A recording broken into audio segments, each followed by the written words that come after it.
Al-Iman TV, sarana penyubur keimanan.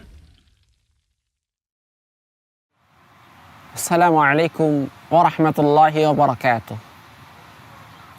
Alhamdulillahi rabbil alamin. Wassalatu wassalamu ala nabiyyina wa rasulina al-mab'uuthi rahmatan lil alamin. Wa ala alihi wa sahbihi wa man tabi'ahum bi ihsanin ila yaumiddin. Amma ba'd. Permisa saudaraku kaum muslimin, kaum muslimat yang berbahagia rahimani wa rahimakumullah. Agama kita, agama Islam adalah agama yang memerangi kebodohan. Kebodohan siapapun di antara kita pasti bersepakat akan bisa mengantarkan orang kepada rendahnya kehidupan dunia ataupun akhirat. Orang yang bodoh tidak memiliki satupun nilai di dunia, tidak memiliki satupun nilai di akhirat. Orang yang bodoh dalam masalah urusan dunia tidak akan mampu mencapai derajat tinggi atau jabatan tinggi dalam kehidupan dunianya. Terlebih, orang yang bodoh dalam urusan agama, dia tidak akan mampu mencapai derajat yang paling mulia di sisi Allah Azza wa Jal. Agama kita, agama Islam, adalah agama yang memerangi kebodohan. Berapa banyak ayat-ayat Al-Quranul Karim yang memerintahkan kita untuk senantiasa menuntut ilmu agama. Berapa banyak ayat-ayat Al-Quran yang mengisyaratkan dan menunjukkan bahwa kebodohan ini adalah perkara yang sangat memberi dampak negatif dan buruk bagi setiap umat manusia. Kita tahu bahwasannya ayat Al-Quranul Karim yang pertama Allah turunkan kepada Nabi kita yang mulia sallallahu alaihi wa alihi wasallam, itulah sebuah ayat yang menunjukkan kepada kita agar kita belajar, agar kita menuntut ilmu, agar kita menghilangkan kebodohan yang ada pada diri kita. Iqra bismi rabbikal ladzi khalaq. Bacalah dengan nama Tuhanmu yang telah menciptakan segala apapun yang ada di alam raya ini. Kita kaum mukminin yang tidak terlepas dari ibadah kepada Allah Subhanahu wa taala pun juga diperintahkan untuk mendasari amal ibadah kita dengan ilmu. Tidak dibenarkan kita beribadah kepada Allah berdasarkan kejahilan, kebodohan. Allah Subhanahu wa taala mengatakan, "Fa'lam annahu la ilaha illallah wastaghfir li dzambik." Ketahuilah bahwasanya tidak ada ilah, tidak ada zat yang berhak diibadahi kecuali hanyalah Allah, dan mintalah ampun kepadanya. Ketika Allah Subhanahu wa taala memerintahkan kita untuk beristighfar, Allah mengajari kita untuk mendasari istighfar ini di atas ilmu. Karena yang namanya ibadah tidak akan mungkin sekali diterima oleh Allah Subhanahu wa taala tanpa adanya tauhid di dalamnya. Oleh karena itu, apa yang Allah ajarkan melalui ayat yang barusan kita sampaikan, hendaknya kita di dalam meminta ampun kepada Allah haruslah meminta ampun dengan berdasarkan pengesaan diri kepada Allah Subhanahu wa taala, tidak kepada yang lainnya. Qul hal yastawil ladzina ya'lamun wal ladzina la ya'lamun. Katakan, apakah sama orang yang memiliki ilmu, orang yang dikaruniai ilmu oleh Allah dengan orang yang jahil, dengan orang yang bodoh? Agama Islam adalah agama yang memerangi kebodohan atas umat manusia. Dan ini yang membedakan antara agama Islam dengan agama yang lainnya. Mengapa agama Islam memerangi kebodohan? Karena yang namanya kebodohan ini adalah biang kerok, sebab utama rusaknya kehidupan dunia. Para ulama telah menyebutkan bahwasannya kejahilan, kebodohan yang pertama merupakan sebab utama segala keburukan dan kejahatan yang ada di dalam urusan kehidupan dunia. Syekhul Islam Ibnu Taimiyah rahimahullah mengatakan, wal jahlu wal zulmu aslu kulli syarr. Kebodohan kejahilan dan kezaliman. Ini merupakan sebab utama adanya kerusakan, adanya keburukan, adanya kejahatan yang ada di alam jagat raya ini. Jika seandainya umat manusia ini adalah umat yang memiliki ilmu sebagaimana yang Allah kehendaki, niscaya yang namanya keburukan dan kejahatan tidak akan mungkin pernah terjadi. Akan tetapi termasuk sunnatullah kauniyah yang berlaku di alam raya ini, tentu kebodohan tidak bisa dihindarkan, kebodohan tidak bisa dihapus. Oleh karena itu kita sebagai umat Islam dituntut, diwajibkan oleh agama kita untuk menghilangkan kebodohan dalam diri kita. Yang kedua, mengapa Islam memerangi kebodohan? Karena kebodohan ini adalah sebab utama munculnya sebuah kesesatan dan penyimpangan dalam urusan akidah, urusan ibadah, dan lain sebagainya.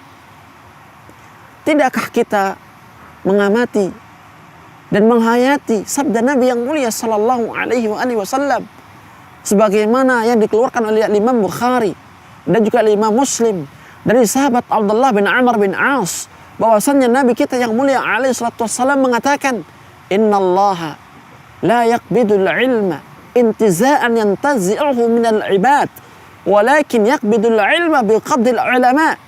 Sesungguhnya Allah tidaklah mengambil sebuah ilmu dengan begitu saja mengangkatnya dari diri para hambanya. Walakin yaqbidul ilma biqabdil ulama. Akan tetapi Allah mengangkat ilmu dengan dimatikannya mereka ahli ilmu, mereka para ulama. Hatta idza lam yabqi 'aliman ittakhadhan nasu ru'usan juhala. Sampai-sampai manakala tidak ada lagi yang tersisa seorang alim, ahli ilmu, yang terjadi mereka manusia mengambil orang-orang yang bodoh, orang-orang jahil yang tidak paham urusan agama sebagai pakar, sebagai ahli atau tokoh agama. Kemudian apa yang terjadi? Nabi mengatakan fasu'ilu, sehingga orang-orang bodoh ini yang diangkat sebagai tokoh agama ditanya, fa'afta bi ghairi ilm. Mereka berfatwa, sangat bermudah-mudah memberikan fatwa dari pertanyaan yang masuk ke dalamnya tanpa ilmu, hanya didasarkan dengan perasaan, logika, dan kebodohan semata. Yang terjadi apa? Fadallu adallu. Mereka tersesat dan mereka menyesatkan umat manusia. Kebodohan sebab utama tersesatnya manusia. Kebodohan sebab utama menyimpangnya kaum muslimin dari akidah yang benar, dari ibadah yang benar. Kenapa Islam memerangi kebodohan, ma'asyiral muslimin? Karena kebodohan ini merupakan virus yang mematikan bagi seorang muslim. Tidakkah kita melihat firman Allah Subhanahu wa taala, "Aw man kana maitan fa ahyaynahu wa ja'alna lahu nuran yamshi bihi fin nas." Tidakkah kalian melihat, mengamati, memfikirkan orang yang dahulunya ia mati lantas, kata Allah, kami jadikan ia hidup. Kami berikan baginya sebuah nur, cahaya, yang dengannya ia berjalan di tengah-tengah umat manusia. Kama mathaluhu fil dhulumati laysa bi kharij minha. Apakah sama dengan orang yang berada di dalam kegelapan, kesesatan, gelap gulita, dan ia tidak bisa keluar sedikit pun darinya? Sebuah ayat yang menunjukkan perumpamaan orang yang diberikan hidayah, yang diberikan ilmu oleh Allah Subhanahu wa taala, sehingga ia mampu berjalan di tengah kehidupannya, di tengah-tengah umat manusia sebagaimana yang Allah inginkan. Dengan mereka orang yang berada di atas kejahilan, di atas kegelapan dan kesesatan, yang tidak tahu menahu urusan halal atau haram, baik dan buruk. Bahkan ketika kita melihat ucapan mereka, para penyair dari ahli ilmu, kita akan menjumpai banyak di antara mereka yang mengatakan, di antaranya adalah wa fil jahli qabla al mauti mautun li ahli wa jasamuhum qabla al quburi qubur. Di dalam kebodohan sebelum adanya kematian yang hakiki, itu merupakan kematian bagi pelakunya. Bagi orang yang memiliki kebodohan itu. Artinya orang yang bodoh ini ibarat orang yang sudah meninggal. Orang yang mati. Tidak memiliki satupun hembusan nafas di dalam hidupnya. Wajasamahu qabla al-quburi quburu. Sedangkan jasadnya ini merupakan tempat kuburan dia. Sebelum kuburan yang secara hakiki kita telah ketahui bersama. Saudara-saudariku kaum muslimin yang berbahagia rahimani wa rahimakumullah. Sikap sebagai seorang muslim, ketika kita mengetahui bahwasannya agama kita sangatlah memerangi kebodohan, itu hanya ada satu, yaitu kita bergegas untuk menghilangkan rasa bodoh yang ada dalam diri kita, untuk mengangkat kebodohan ini dalam diri kita. Mari kita belajar ilmu agama. Belajar ilmu agama akan mengangkat derajat kita di sisi Allah Subhanahu wa taala. Belajar agama akan mengantarkan kita kepada kehidupan yang lebih baik dunia dan akhirat kita. Mari kita simak ucapan sahabat yang mulia Abu Dzar radhiyallahu taala an. Al-alim wal muta'allim syarikani fil khair. Wa sairun nas la khaira fihim. Kun aliman aw muta'alliman aw mustami'an. Wala takun rabi' fatahlik. Ahli ilmu, orang yang memiliki ilmu agama, orang yang belajar ilmu agama, keduanya berserikat di atas kebaikan. Sedangkan seluruh manusia yang notabene bukan penuntut ilmu atau bukan ahli ilmu agama, tidak ada kebaikan di dalamnya sama sekali. Sekalipun ia memiliki dunia dari ujung sampai semuanya. Kemudian kata beliau, kun aliman aw muta'alliman aw mustami'an. Oleh karena itu, jadilah Anda wahai umat Islam orang yang memiliki ilmu.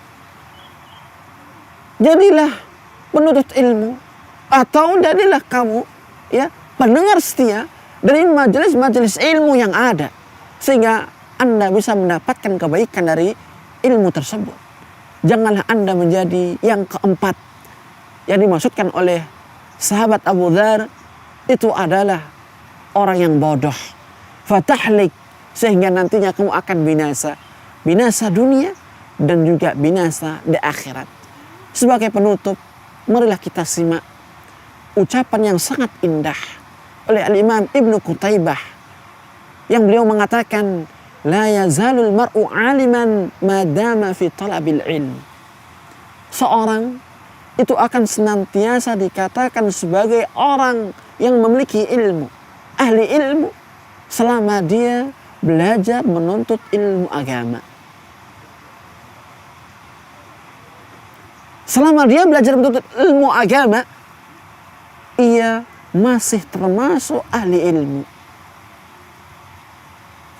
Kemudian beliau mengatakan, fa idza dhanna annahu qad alim. Namun apabila kalau seandainya manusia ini ia menyangka dirinya sudah memiliki ilmu, faqad bada'a jahluh, maka sungguh kebodohan yang ada dalam dirinya ini sudah dimulai dari ia mengatakan aku sudah memiliki ilmu. Artinya dari ucapan Al-Imam Ibnu Qutaibah itu adalah hendaknya kita menjadi seorang penuntut ilmu selama hidup kita masih ada. Jangan sampai kita menganggap diri kita sudah cukup dengan ilmu. Saya ini seorang alim yang tidak belajar lagi, tidak butuh untuk bermajlis dengan para ulama. Manakala kita menganggap diri kita demikian, maka sungguh kita telah menancapkan bendera kebodohan dalam diri kita. Kaum muslimin, kaum muslimat, rahimani wa rahimakumullah. Marilah kita menuntut ilmu agama. Dimanapun kita berada, marilah kita mendatangi majelis-majelis ilmu. Karena di dalamnya Allah Subhanahu wa taala memberikan segala macam keberkahan dan kebaikan. Marilah kita menuntut ilmu agama melalui berbagai macam media yang semarak dan telah menyebar pada zaman kita sekarang ini yang sangat mudah diakses. Jangan biarkan waktu kita sia-sia dengan hal yang tidak berfaedah. Mari kita jadikan waktu kita terisi penuh dengan belajar, menuntut ilmu agama, sedikit demi sedikit. Dan jangan lupa, hendaknya ilmu yang sudah kita ketahui, haruslah kita praktek dan kita amalkan dalam kehidupan kita sehari-hari. Wassalamualaikum warahmatullahi Muhammad wa ala alihi wa sahbihi wasallam. Wa akhiru da'wana alhamdulillahi rabbil alamin.